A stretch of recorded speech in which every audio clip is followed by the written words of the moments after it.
अरब general Mohammad बिन क़ासिम जो सिंध ते हमिलो ऐं राजा ॾाहर जो क़तुलु।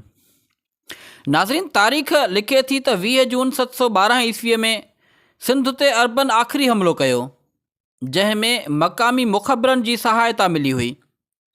सिंध ते हिन भेरे वारे हमले जो जवाब इहो ॾिनो वियो त सामूंडी धाड़ेल याने बहरी कज़ाकनि पारां सेलून याने श्रीलंका खां ईंदड़ अरब जहाज़ खे फुरियो हुयो। उहे सामूंडी धाड़ेल जेके सिंध बलोचिस्तान जे इलाइक़नि में हूंदा हुआ, तन खे बावार्ज सॾींदा हुआ। सिंध ते अरबन जो अॻियों ऐं हीअ काह इस्लाम पखड़ण लाइ न, पर मुआशी फुरलिट, माले गनीमत ऐं अरब साम्राज्यत खे वधाइण जे लाइ कई वई हुई।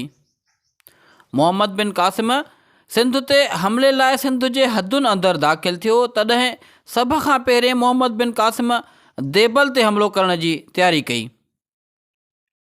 जंग जो चौथों ॾींहुं हुयो। मोहम्मद बिन क़ासिम जंग जे उसूलनि जी भञकणी कंदे सिंधी फ़ौज मथां पुठिएं पासे खां ओचितो हमिलो करायो ऐं मोहम्मद बिन क़ासिम जो सुपर सालार शुजा हबशी हुयो, जेको जंग में राजा ॾाहर हथां मारिजी वियो हुयो। अरब जे लश्कर में भाॼ पइजी वई हुई। मोहम्मद बिन क़ासिम पाणी पियारियो बदिरां पाणी खारायो चई पंहिंजे सुपर सालारनि खे सॾे रहियो हुयो। अमली तौरु अरबन खे शिकस्त अची वई हुई।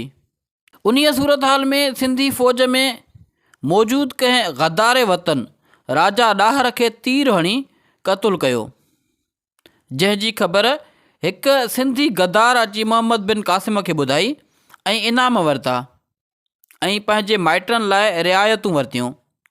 जेकॾहिं जंग दौरान कंहिं अरब हथां राजा ॾाहर क़तुलु थिए हा त अरब लश्कर फ़तह जा नारा बुलंद करे हा ऐं उन ई महिल राजा ॾाहर जो सिर कपे नेज़े ते टंगियो वञे हा, पर ईअं न कयो वियो।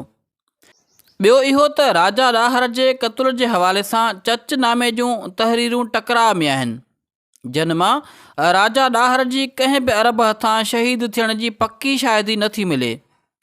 पंहिंजनि गद्दारी करे मोहम्मद बिन क़ासिम जो साथ ॾिनो, राजा ॾाहर खे क़तुलु करे अरबन जी शिकस्त खे फ़तह में तब्दील कयो।